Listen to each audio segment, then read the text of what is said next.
Performance USA, the greatest entertainers in America, as requested by you, the men and women in the United States Armed Forces throughout the world. Command Performance, presented this week and every week, till you're home from the hospitals and back from over there.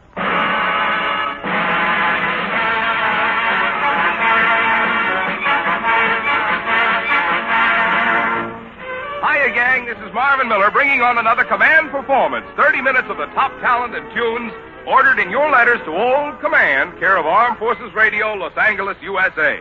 Yes, sir, we're really going to have a ball tonight. And here to start the ball rolling is that glorious gem, the gal you've asked for, pleaded for, shouted for. So here's the answer for you, Raven, that gorgeous Gloria DeHaven.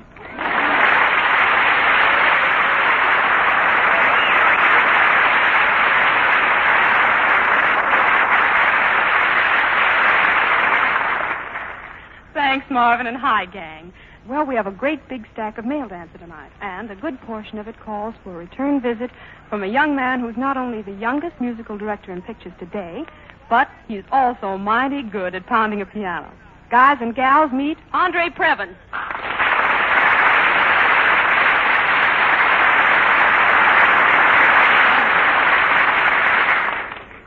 Hi, gang.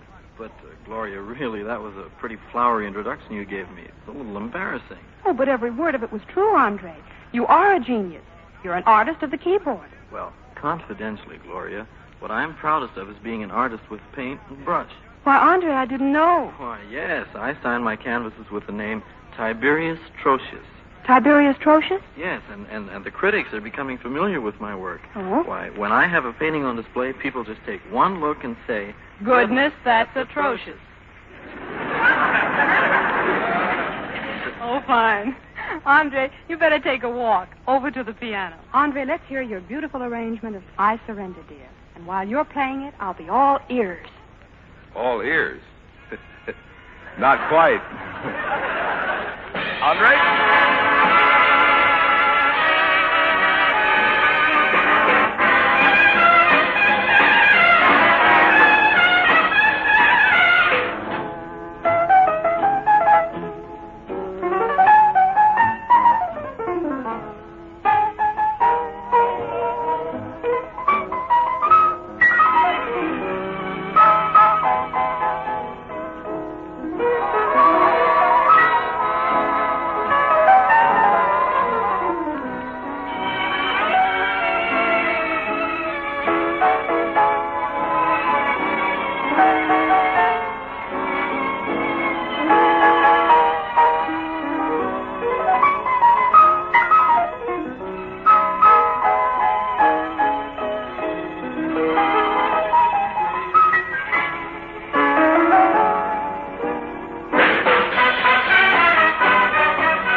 That was only sensational, Andre. With a little practice, I'll bet you could do that for a living.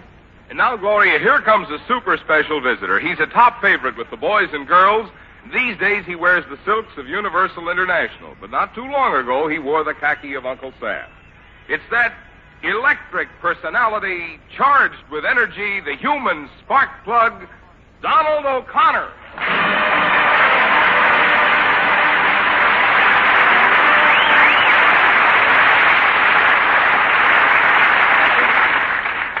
Well, thank you and good evening, everyone. I got more to say. Well, I'm certainly glad to be doing another command performance. The last time I did one, people started rolling in the aisles. So I would appreciate no crap games during my performance.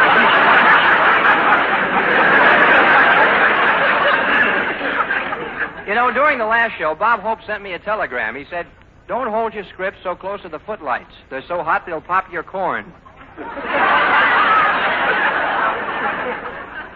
But after the show, the Commandant, Colonel Carney, congratulated me. He said, "Donald, you're wonderful. You made me laugh so hard, I almost let go of my nose."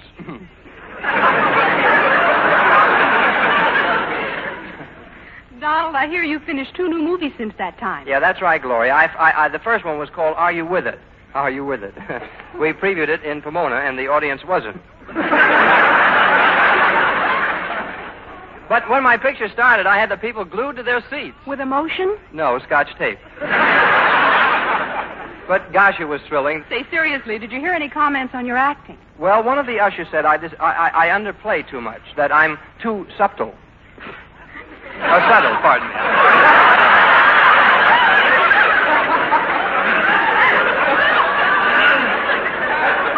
Did he say you should put more fire into your acting? Well, not exactly. He said I should put more of my pictures into the fire. The next day, we started work on the second picture, The Wonderful Race at Rimrock. Now, that's not exactly an A picture, it's not exactly an A picture, a B picture, that is, but with it, we give free stomach pumps for the ladies. And that second picture is all finished? Gosh, Donald, you're a fast worker. Yes, sir. This afternoon, that picture was finished, wrapped up, and in the can.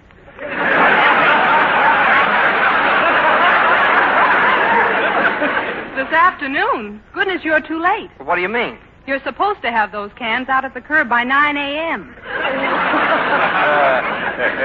Bless your little Department of Sanitation.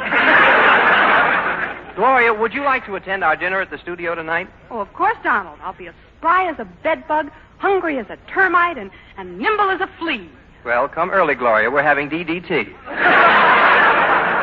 You know, I think they're having this dinner to tell me that they want me to make mystery pictures. I don't mind because they're easier to make. And they keep the audience on needles and pins. Well, mysteries confuse the people. Yeah, but they get the point in the end.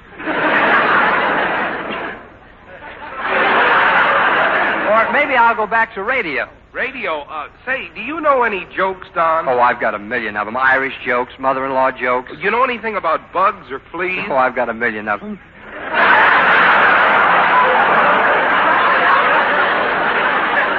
But maybe I could be a motion picture reviewer like Jimmy Fiddler.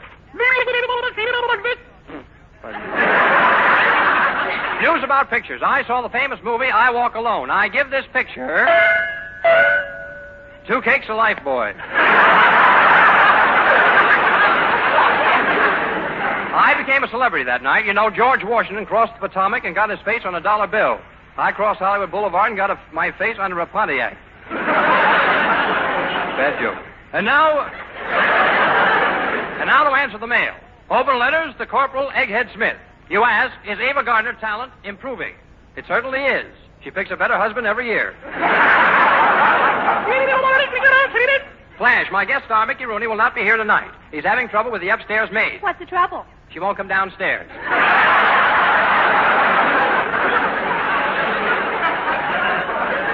Open letter to Sergeant Schmo. You're right, Sergeant. The intense rivalry among our cities might be a good subject for a picture. In America, our communities are always trying to outstrip each other. But there is already a picture featuring the town that outstripped them all. And the title of this picture is Naked City.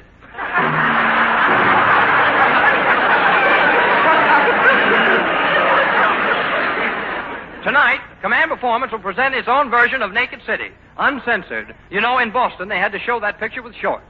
I'll see you later.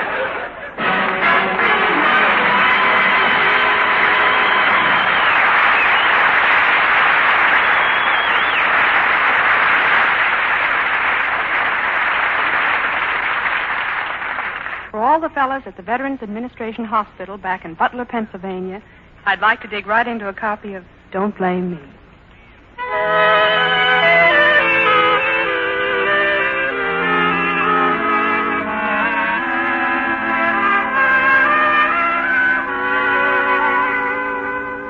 Don't blame me for falling in love with you. I'm under your spell, so how can I help it? Don't blame me. Can't you see when you do the things you do?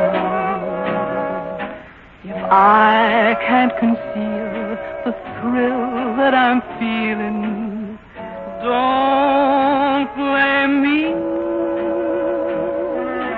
I can't help it if that doggone moon above makes me need someone like you to love. Blame your kiss, as sweet as a kiss can be, and blame all those charms that melt in my arms, but don't blame me.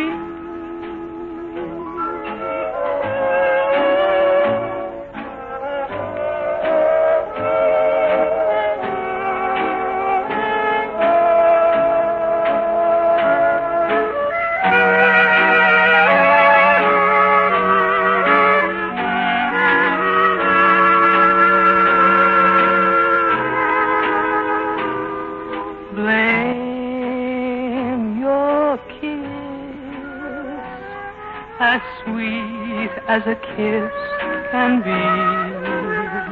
and blame all those charms that melt in my arms, but don't blame me.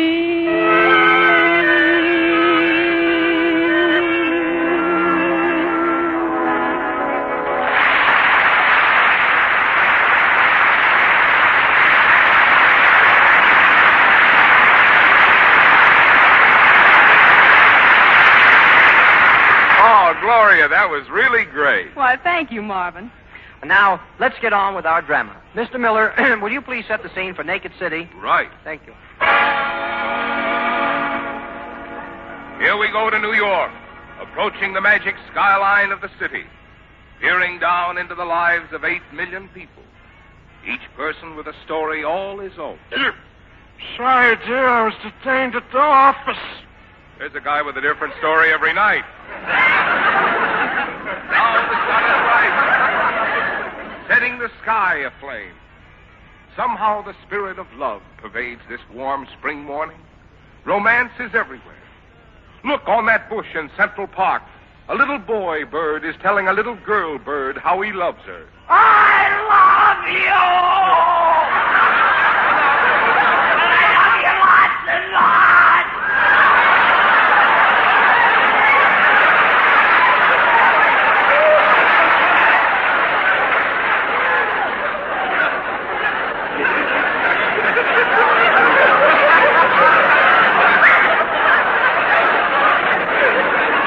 I think he's acting. Yes, love has come to our city.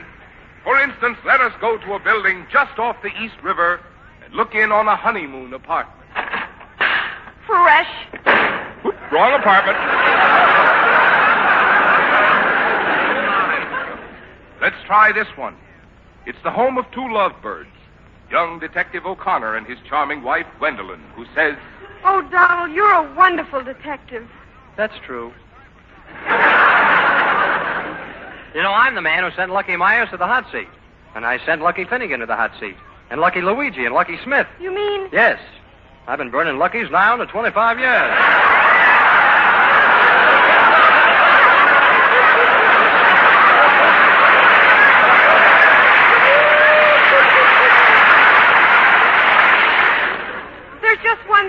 I'm burning Lucky's for nigh under 25 years.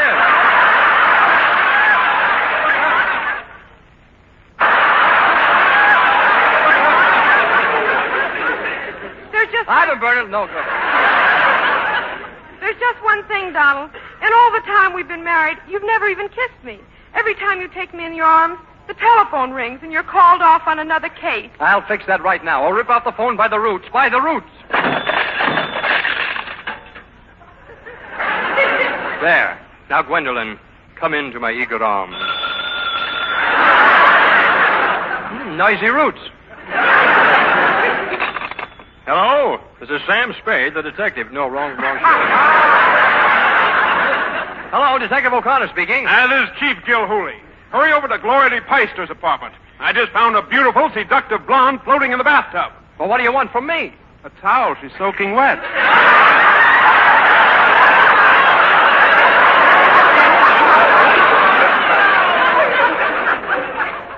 So long, Gwendolyn. I'm off on a case. Donald!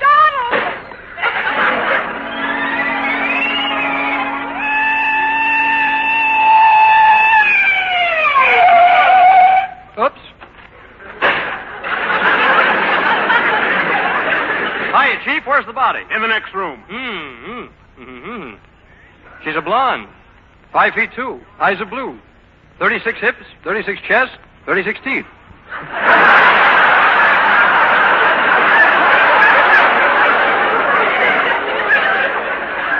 And she used to be a model. How do you know all that? I peeked on the next page. Okay, Chief Gilhooly, wash the blood off that knife. Wipe those fingerprints off the wall and empty that bottle of poison down the sink. And then we'll get to work. What'll we do? What'll we do? We'll hunt for clues.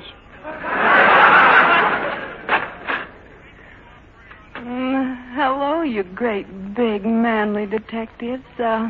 Anything I can do for you? Sudan?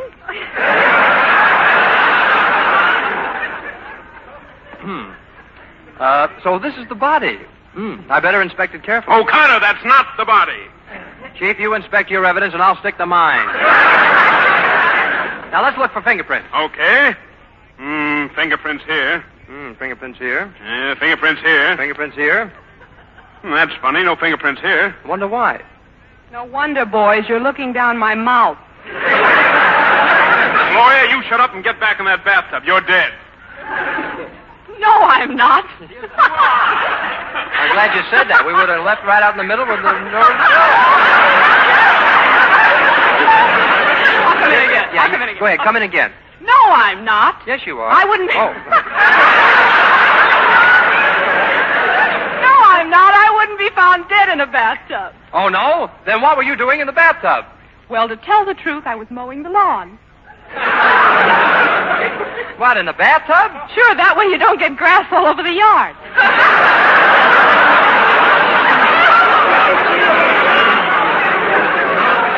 Well, I'm glad you've got a logical explanation. Well, O'Connor, you haven't got a joke either. Yes, it was... You're ad-libbing. I'm sorry, You're wrote the ad-libbing. comic. There's only one comic on this show.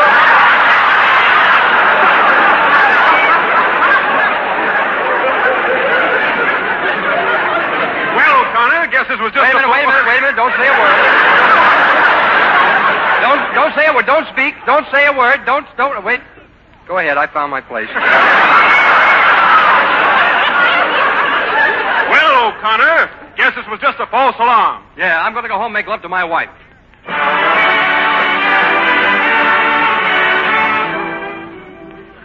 Donald, at last you're home. Yes, and I'm going to make love to you till the cows come home. Till the cows come home. Come here, Gwen. Moo. O'Connor, rush out to Gloria DeHaven's country estate. This time she's been beaten, shot, and strangled. There's a bottle of poison in her mouth and a rope tied around her neck. What do you think? I suspect foul play. I'll be right out. Gwendolyn, I gotta go. Oh, Donald.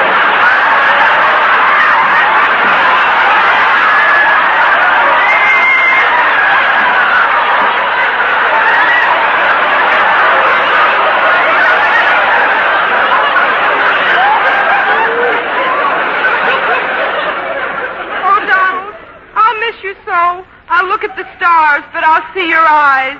I'll look at the harbor lights, but I'll see your eyes. I'll see your eyes. Why, you dirty dog. You slapped me. What was that for? For spying on me all the time. Well, I'm off to the scene of the murder.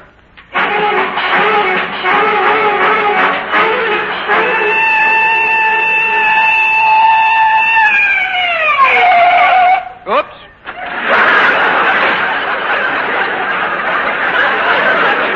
Here I am, Chief Gilhooly. O'Connor, I found a suspect. Gloria's boyfriend, Killer Miller. Aha, Miller. Where were you at the time Gloria was shot? In the steam room of the YWCA. Oh, yeah? Well, how could you get into the steam room of the YWCA? Errol Flynn lent me his pass.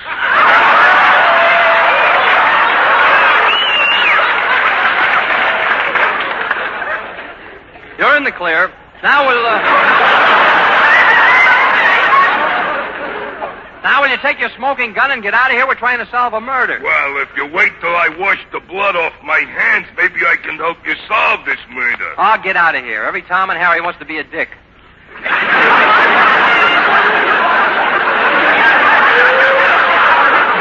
Well, O'Connor, you leave this mug to me. I'll get the truth out of him. Okay, Gilhooly. I'll run home and make love to my wife.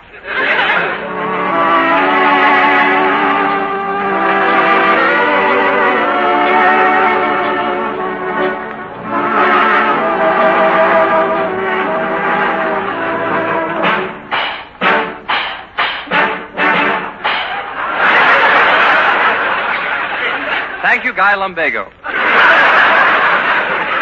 You're home, Donald. Darling, hold me close. Sweetheart.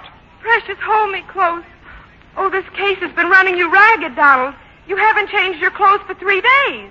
The lights are out.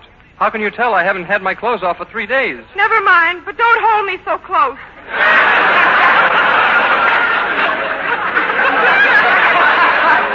Gwendolyn, I shall hold you close. And for the first time in our married life, I shall now make love to you. Oh, my name isn't Donald O'Connor. Ralph Smith is speaking. Okay, Chief, I'll be right over.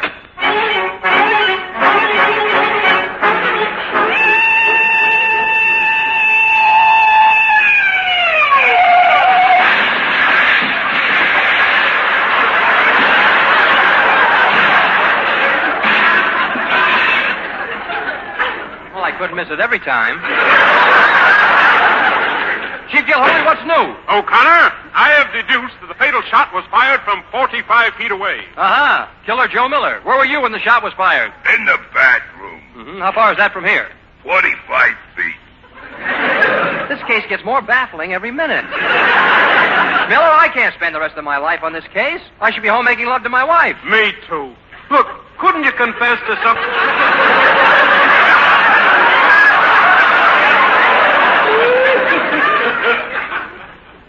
Look, couldn't you... You know, I didn't understand that joke. Look, couldn't you confess to something simple, Miller, like stealing the city's flowers so we could at least give you 90 days? Well, okay. I admit I picked city gardenias. So Not so fast. I got to write this down. Okay. I admit. Is that spelled A-D-M-E-T? M-I-T. Oh. Did I pick...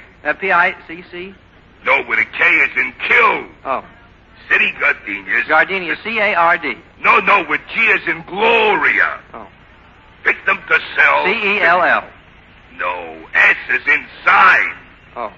And I collected money. K-O-L. No, C as in chief. Oh. I also stole flower pots. B-O-T-S. B-O-T... No. With a P as in police. Oh, yes. You got that? Oh, yes, I've got it. And how I've got it. Gilhooly, you dirty rat, take that! Oh, Connor, you shot me. Didn't you just get a written confession? Yeah, I sure did, and it says, I admit I killed Gloria. Signed the chief of police.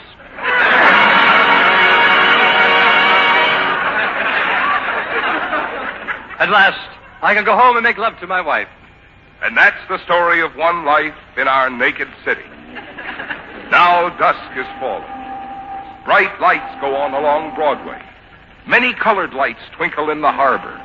A fog is rolling in. Colored lights in fog are beautiful. Yet there's heartbreak in this scene.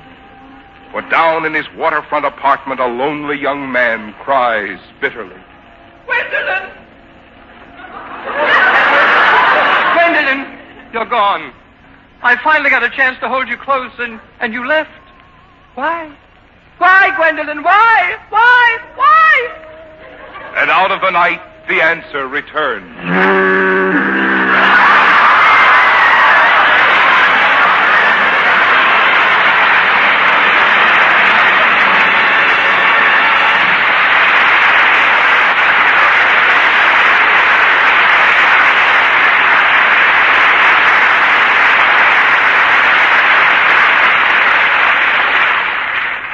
Wonderful dramaticking, Donald and gang. That's the kind of acting to make a Hallicrafter happy.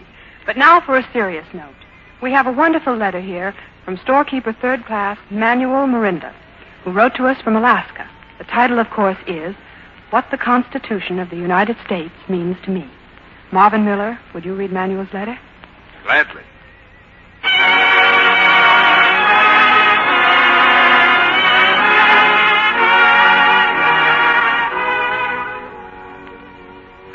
The Constitution of the United States is the supreme law of the land.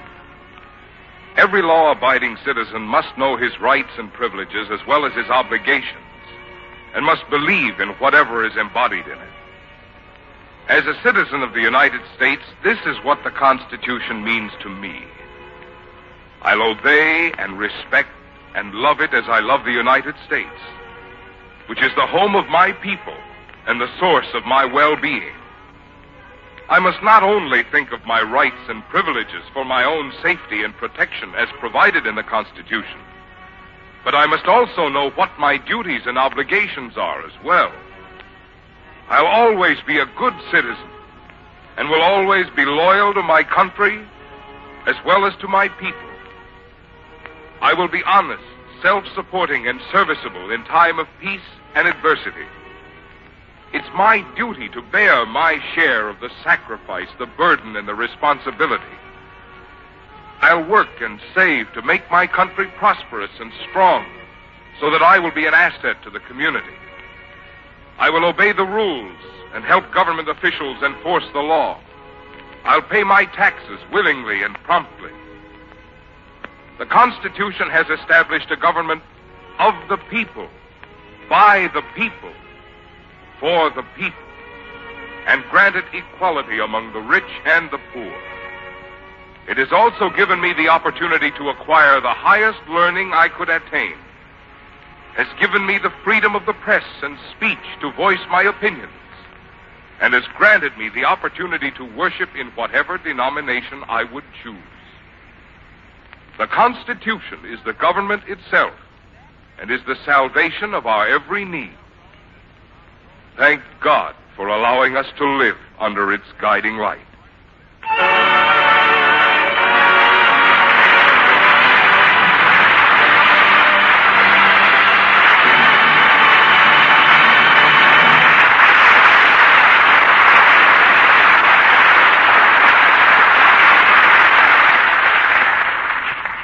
Thank you, Marvin. And that rings down the curtain on another command performance. Gang, we want to thank you for listening and for writing. Yes, Gloria, we're always proud to be invited over to Old Command. And I hope we're all invited back again real soon. Right. So long, Donald. So Good long, night, gang. everybody.